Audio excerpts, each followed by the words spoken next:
Hello കൂട്ടുകാരെ, എന്ത് വിശേഷം? ഞങ്ങൾ ഡാളസിൽ തിരിച്ചെത്തി കേട്ടോ. എക്സൈറ്റ്മെൻറ്റ് കാരണം സഹിക്കാൻ വയ്യ കേട്ടോ.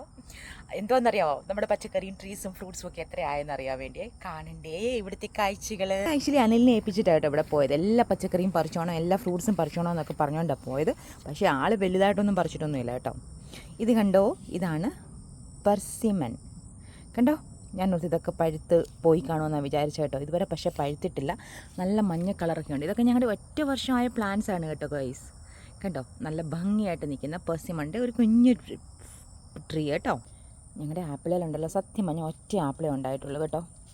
അതൊരു യെല്ലോ ആപ്പിളാണ്. കണ്ടോ ഗൈസ്, ഞാൻ ഓർത്ത് ഇതൊക്കെ പറഞ്ഞ് താഴെ വീണെന്ന് വിചാരിച്ചാൽ, പക്ഷെ ഇതൊന്നും ആയിട്ടില്ല. ഇത് അതുപോലെ കിടപ്പുണ്ട്. അതിന് തറയിൽ കിടക്കുന്ന ഒരു സാധനം കൂടെ കാണിച്ചിട്ട് പൂത്ത് കിടക്കുക കേട്ടോ. ഇത് കണ്ട എന്താന്ന്, ഇതൊക്കെ സ്വീറ്റ് മെലൺസ് കേട്ടോ. ഇഷ്ടം പോലെ തറയിലുണ്ടായിട്ടുണ്ട് കേട്ടോ. കൊലകുത്തി നിൽക്കുന്ന വെണ്ടച്ചെടി കണ്ടോ, ഒത്തിരി നിൽക്കുന്നുണ്ട് കേട്ടോ. ഇത്രയും വലുത് ആനവെണ്ട എന്നൊക്കെയാണെന്ന് തോന്നുന്നു എൻ്റെ പേര്. എൻ്റെ പച്ചക്കറിയിൽ എനിക്ക് ഏറ്റവും ഇഷ്ടമുള്ള പച്ചക്കറിയാണ് കേട്ടോ ഇത്. എന്താണെന്നറിയാമല്ലോ, കോവയ്ക്ക. ഇങ്ങനത്തെ കുറേ കോവയ്ക്കുണ്ട്. കോവൽ പക്ഷേ വളരെ ചെറുതാണ്, പക്ഷേ കോവയ്ക്ക നിറച്ചുണ്ട് കേട്ടോ.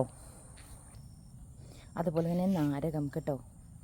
കണ്ടോ, നാരക പെണ്ണാളെ, അങ്ങനെ ഒരു പാട്ടുണ്ടോ? ഉണ്ടില്ല അല്ലേ, ഞാൻ ചുമ്മാ പാടിയത് കേട്ടോ. ദേ വാഴ നോക്കിക്കേ, മുരിങ്ങ ഗായ്സ് ഇത്രയുമായി കിടക്കുകയാണ്.